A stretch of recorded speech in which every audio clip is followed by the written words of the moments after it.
All right, hello and welcome again. This is our fourth installment of the Something About Basketball podcast. Today's a very special edition. We just bitch about our work, Song Young Drama Fest. No, we're going to talk about the Orlando Magic. Probably the team that is I don't even know, how would you describe them? Shunned by the basketball community? Yeah, shunned and Underrated for sure. yeah. Well, they're just the. I feel like people don't. Well, definitely people don't understand what they've been doing. I'd say 85% of what I've read and listened to has been wholly negative. Yeah, as not the biggest Magic fan, but as a Magic fan, it's depressing to read the stuff because I actually view it the other way. And once again, I'm your host, Dylan. This is Paul. Paul. Had to think about it there. You Irish weird ass names. All right, so we begin with Magic. We already blew a lot of the material. Everybody else thinks they're gonna suck. I don't. I don't think you. I don't think they're gonna suck, although I think our opinions diverge a little bit on how successful they're gonna be this year. I think we might disagree a little bit on how good. I don't necessarily even think there's gonna be what did they win last year? 34, 35 games, something in that region. Around maybe even 33. No, Yeah, not very many. Something like that. I mean, I could definitely see them get into that 40 win range. But I think going forward, I think they've got a very bright future. We'll go into their starting five and kind of what I think they're building, and you can talk about what you think is going to happen this year. For sure. I guess the biggest question, obviously, would be the Oladipo trade. And coming from that, does Ibaka, is he going to stay? Is he coming back next year? Because he's free agent in this upcoming offseason. I mean, Orlando, I think they have a good chance at re-signing him. I mean, a lot of that's going to depend on, is he happy with his role? What they're going to be offering him, because I assume he's going to be looking for the max. I would think he's going to be a max player. He's going to be a max. On... He's going to be a max player. If they're willing to give him the max, depends on his role. If he's happy, maybe if he's involved enough in the offense, because he was kind of like, with OKC, he was kind of, okay, you stand over here. Indeed. A lot of times. So I think if he's a bit more involved in the offense, and it also depends on how well he gels with Vogel as well. I would imagine with Vogel's success with some of his big men, with obviously Hibbert, he made an All-Star game, right? He did. He made one All-Star game. Roy Hibbert made an All-Star game. That's incredible. Lance Stevenson almost made an All-Star game. Remember that? Oh God, you remember that? Yeah. No, the thing well, that's the thing. Both of us kind of agree on Vogel being a great coach. First of all, I think Vogel's one of the most I think he actually is underrated. I think people I was listening to the Bill Simmons podcast, and I promise I won't bring him up every single podcast we have. But he was going what do you call the guy he's always talking to? Joe House. Yeah. He was Vogel left, but Nate McMillan's going to come in and they'll be able to carry it all on. And it was all very kind of, oh yeah, it's going to be business as usual. I think it's nonsense. Yeah, I mean, well, I will say I was hopeful for Scott Skiles. I wasn't. But especially, it was just a weird situation last year. He's not exactly the best at developing young talent. He's a bit of an asshole, I think. He's a bit of an angry man. Yeah. I mean, he was a great player. What did he put up? 30 assists one game? Scott Skiles? Yeah. Yeah, early 90s. Yeah. Back with Magic. I think he actually got the all-time record. Yeah. I remember 30 in a game. John Stockton has a couple of 27, 28 assist games. It's no Scott Skiles. I'm sure that's what John Stockton wakes. He wakes up, if only on a fishing in Utah, and he's like, I don't even know if he lives in Utah still, but I wouldn't think so. He's just kind of dreaming off into the sunset. If only I could have been Scott Skiles. All right, so it's probably going to work. A lot of the offseason moves that they did make, they weren't very splashy. Like Jeff Green's contract, it's huge, but it's only for 1 year, and I don't think obviously nobody wants Jeff Green for a few years going forward. But until Gordon can prove that, maybe hit an outside shot and play as the three a little bit, Jody Meeks, he's coming off injuries, but if he can possibly be healthy, I think he'll be a good backup. I mean, yeah. I will have Augustine is solid. The main thing for me, I think the offense is going to be a slog. It's going to be a slog, but on the defensive side of the ball, right? Gordon, you watch that boy move his feet. He's going to be a monster. He's going to be a monster on defense. He's a more athletic Sean Marion, and it's not like Sean Marion was exactly lacking for athleticism. I think he's an incredible athlete. I've seen I've watched him when he's like really dialed in. He can defend on the perimeter, no problem. That front line, you can put out a kind of all defensive front line with Biyombo, Ibaka, Gordon. I don't know. Now, if you have Fournier on the court, the spacing will be bad, but it won't be like atrocious. Hopefully, if Ibaka can hit some shots, maybe. But develops it. But as an opposing offense, trying to score on that front line, man, that's going to be difficult. Well, Payton's a good defender. Yeah, that's about the only thing he can really do. He's a good defender from his position. So you've got that on like point of attack. He can defend well. To get into the teeth, man. Biyombo and Ibaka at the rim, and Gordon just roaming like this freakish, monstrous athlete, just going everywhere. I mean, and Vogel at the helm. Vogel, putting his system in.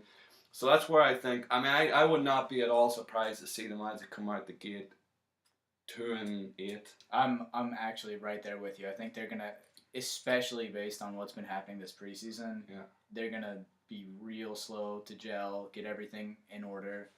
But I think having that kind of front court, like those offseason moves, Biyombo, what did he put up? 19, 20 boards in a preseason, and then his entire playoff run with the Raptors. Like the dude is young and he's talented. And he does the dirty work. He wants to get in there, and he's an energy player. No, I think that come January, February, I think it's going to look like a totally different team on the defensive side of the ball. I think you're going to start seeing them holding teams consistently down into the 80s. 90s. Yeah, into the 90s. Like I could definitely, as I said, Rome isn't built in a night. So that was the cliche bell. Kind of the inversion of last season where they came off to a real solid start. Like nobody, I don't think, expected what they were going to do last year. But then January hit, and I think they went 2 for 17 or something. Another thing is as well, Vogel, he has Frank Vogel players. Yeah. They're the type, like Biyombo, Gordon, like even Gordon, Gordon, maybe not Mario Hezonja, but I don't know what way he's gonna. He's not. It's not looking great for him at this point. Not for number 4 pick. I think he's gonna be. I think he's gonna be incredible. I think he's gonna be a really good player. But it's just about getting a chance, and I don't know if he's a total defensive liability. I don't know if Vogel's going to give him that much burn, but I think Biyombo's a Vogel player, Ibaka's a Vogel player, Gordon's a Vogel player. Just one thing. While we're talking about that front line, like Payton is a bit of a whirling dervish anyway. Like he does tend to make some risky moves, and it was disastrous last year because there was nobody back there for any kind of rim protection. But this year, I think he can be more aggressive going for steals, and I think that's going to help quite a bit because again, the guy is quick. He's got quick hands, and if he can be a little more of a risk taker on defense, it's going to set up easy fast break points. Yeah, I mean, there's definitely. Didn't we? I remember the guy from guy from Basketball Reference put a thing on Twitter where Evan Fournier was second in the league in transition efficiency, second only to LeBron, and like with Gordon could be bouncing past the halfway line before anyone on the opposite team even knows what the hell's going on. That's the thing. He's got hops. He's fast. He's freak. Like remember that dunk from like the free throw line last year? I mean, you remember the dunk contest? Like any of, especially his last two dunks, the one from Stuff and then the crazy. I'm just gonna get my entire body over the rim because gravity. You suck.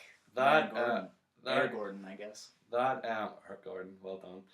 I can't take credit for it. Internet, yo. You don't want to.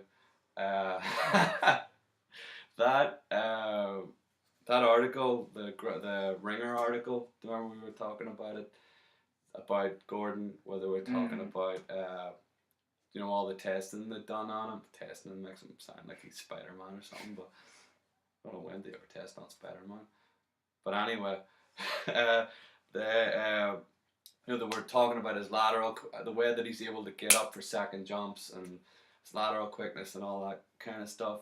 But they were also talking about how a good comparison for him moving from power forward to small forward might be Russell Westbrook moving from point guards to from two guard to point guard, because it's like on the face of it doesn't make sense. You're like, oh no, this guy can't shoot. He doesn't really know the position, but like he's such an anomaly from an athletic point of view. He's a hard worker and he's just got these advantages, and he can defend the position, which I think is always the first. If you can defend the position, that's the first step, and then if offense kind of comes after that. So I still honestly believe he'd be better off as a power forward. They could just leverage his kind of quickness and his hops and just beat slower defenders and get around them. But it could work. I don't know. We'll see. It's going to be an interesting kind of test case. Like, I guess it's not quite akin to Giannis up in Milwaukee, but he's got that versatility where he can kind of, just do his own thing. And it's obviously, I think he's the most exciting prospect and just player in the future going forward. But I think definitely this year it's going to be Ibaka's team. From like a leadership point of view, or just? Well, not necessarily leadership, but as far as just long-term potential, and if Gordon and Ibaka don't necessarily work, I sincerely doubt the Magic are going to say, hey, Ibaka, we'll re-sign you and we'll cut Gordon loose. Like, I don't think any of that stuff would. I think but a far more pressing issue is what do you do with Vucevic? I always pronounce it wrong. What do you do with Vucevic and the point guard situation? That's the I mean, Elfrid Payton has to be better. He's got to be better, or the team's ceiling is artificially low. I think. Oh, so you tell me what you think first. Well, I mean, C.J. Watson played like 30 games last year. He was hurt constantly, and he was all right. And it'd be nice to have somebody with spacing. I think DJ Augustine was a pretty solid pickup. I think he'll be able to hit the three. Again, kind of, it's just going to see how it plays out. I hope that Elfrid Payton can come along and can develop a more polished kind of everything game. If even not necessarily the shooting, then become a more dynamic Rondo-type playmaker. Defensively, I still do like him. I know he gambles a lot, but he's exciting as all hell to watch when he's actually out there on defense. He's got a high motor. Big guard as well. What size is he? 6'5"? 6'4", 6'5". I am of the opinion that I'm of the opinion you move Vucevic. I'll get it right sometime. You move Vucevic. If you can move, like it's the league is just laden with point guards. If you could move Vucevic and somehow get, I don't even know, I really need to think about like a destination for him, but if you could somehow get a point guard in return for him, and just get like a decent run of the mill backup for Biyombo, so then move Biyombo like as the official. Well, he might start anyway as the official starting five. Maybe have a backup for Biyombo. I can't think of someone off the top of my head who would really make sense, but like this team, I'd be much more. This team would make much more sense on paper if you had a decent point guard who could shoot, even like one of the Suns guards. Yeah, man. Like even Brandon Knight on this team would just make so much more sense than and then Peyton as a backup, and you can develop him a wee bit. He can come in with a second unit. Maybe you could stagger the minutes with Fournier, and But I think I would be much more, because I think Biyombo and Ibaka, man, that's a frightening team to go up against. Yeah. If you're like, especially like teams that really depend on like penetration to kickstart their offense, like the Celtics. If you could like smother Isaiah Thomas every single time he comes into the paint, it would be so, like, so as I said, look, I think at some point this season we're going to look at them and you're going to be definitively be able to see the Vogel effect, or you're going to be able to see them climbing in the defensive efficiency standings. If by the end of the year they're a top 10 defense, I'll be shocked, to be honest. I'd be amazing. I'd be amazed if they weren't a top 10 defense by the end of the year. Yeah, I will say with the Vucevic thing, especially if he's going to be coming off their bench, which it's still kind of up in the air. Like, I think he's going to be getting the starting nod at least at the beginning of the season. He's a scoring punch. He can give you 20 points a game. Like, he's got a nice mid-range, and he's actually got a post game, which has all but disappeared in this iteration of the NBA. Because it's just, with this team, the defense will be there, but if you take out Vucevic, who's their best scorer? Well, I mean, as I said, if you went and got Fournier, if you got Brandon Knight for him, yeah. I'm not saying just throwing a name out there, but if you got someone of that ilk, and then I honestly, man, I don't really. If I was a Magic fan, I wouldn't really give a shit about this season. I'd be more looking next season and the season after that. If you can get a nice defensive identity going, develop Hezonja, develop Gordon. If by the end of the season, if you know for certain that Gordon is a real difference maker, and if he's really starting to get that position, and it's a really good defense, that's as good a base as any team has going forward. I think the OKC trade has kind of put this into at least make the playoffs, get in there, and I think this roster can definitely do it. Yeah, I think anyone could make the playoffs in the East, to be honest. I mean, it's I hope they're going to, because I know that's what DeVoe wants, and I don't necessarily I'd rather have Ibaka than Oladipo. All day. I know everybody's. I'm glad that Dwayne Wade comparisons have stopped, because he's just not. He's a very good player, yeah, but good. He's probably going to be best served as a 6-man or an average starter he'll do well in OKC. He's going to be fun to watch with Westbrook, but he's athletic. He doesn't have much of a shot.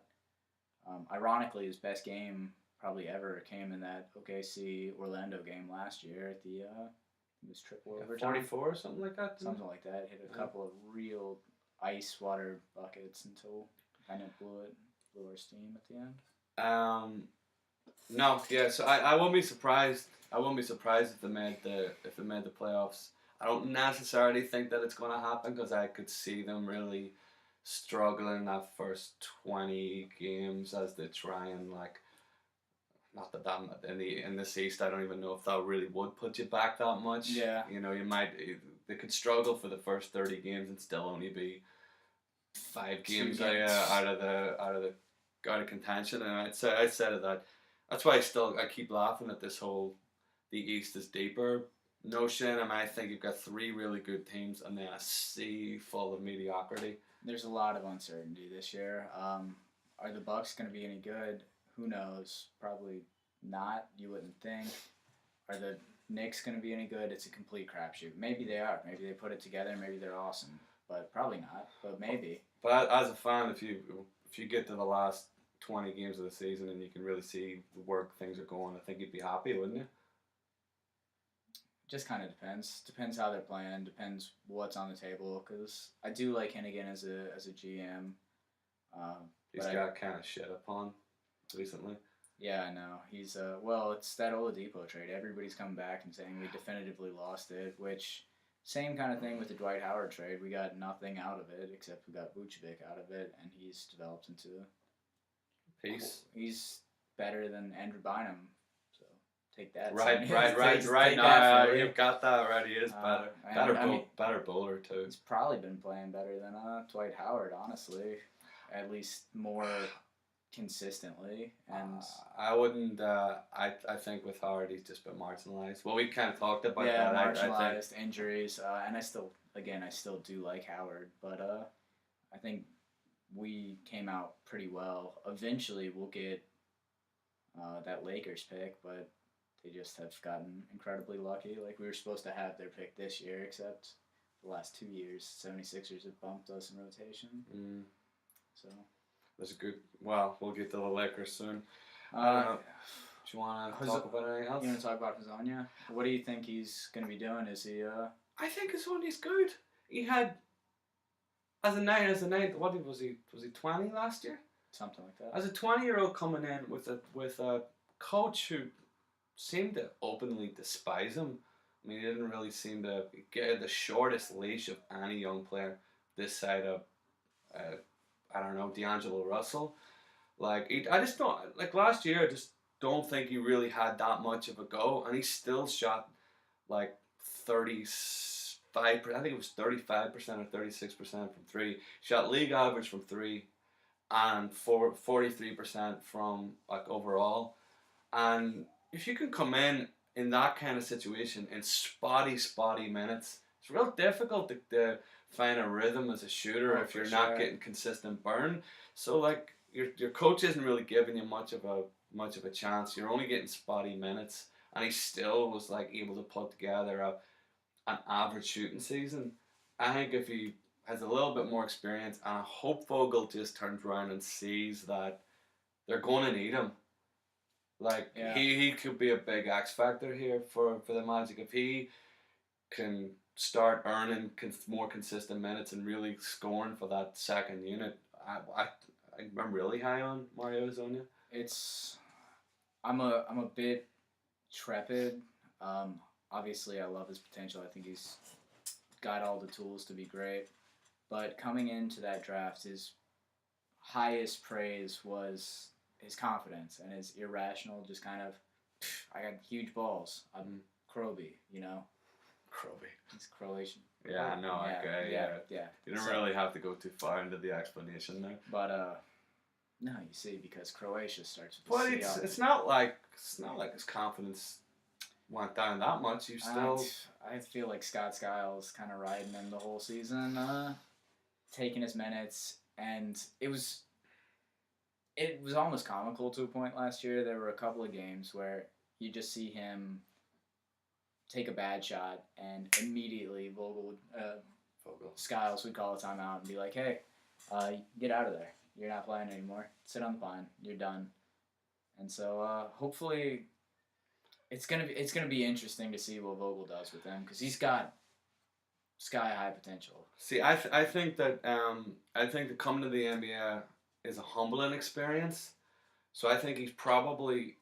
I wouldn't necessarily say that his confidence has been knocked, or even that he doesn't still believe in himself, but he probably has adjusted a little bit to, okay, I gotta earn it, I gotta show it. for sure. kind of thing. I think he's going to be really good, and I think he's going to be potentially a really important piece on this team. I hope he can become our best six man.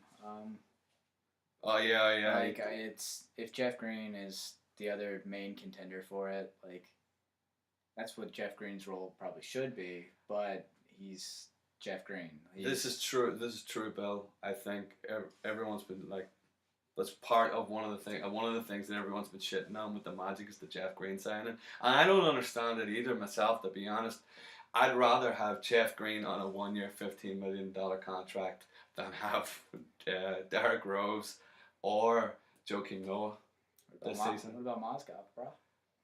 Or Mozgov. No, Mozgov is going to be a good player. Mozgov was injured last season. I think Mozgov's going to be good for the Lakers. I think Evan Turner is going to. He's going to be interesting. $75 million, but still, I'd honestly rather have Jeff Green than have either Rose or Noah.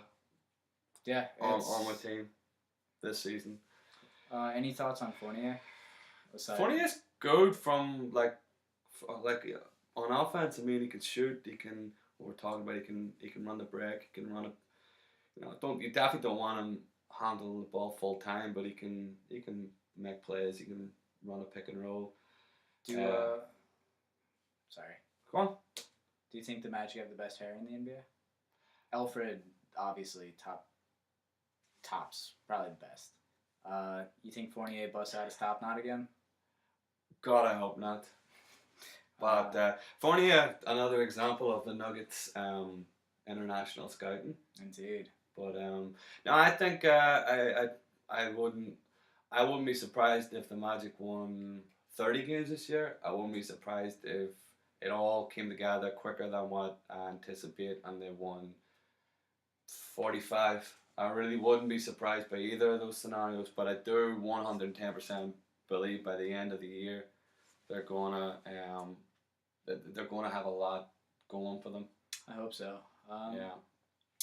And I guess finally, what do you think about Stuff, the Magic Dragon? I met him, sure, whenever I went to the game. He was a nice guy. He wasn't much of a drinker, but that's to be expected. Dragons can't hold their liquor. That's true. Yeah.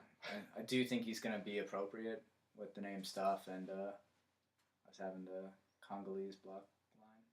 And with that, have you got anything else you want to add? Yeah. I hope they do well. Yeah, me too. Yeah, got it. I want to be on the record as having said I believe in this team. And have everyone, which means of course that we're both going to be wrong and they're going to be, they're going to be dreadful. But oh my God, what's that in your ear? Look at that, it's magic. In the podcast. If you've been listening, thanks very much for listening to the podcast. This is the something about basketball podcast. Appreciate it if you've been watching. If you'd hit subscribe, hit like, keep watching the videos, and thanks very much.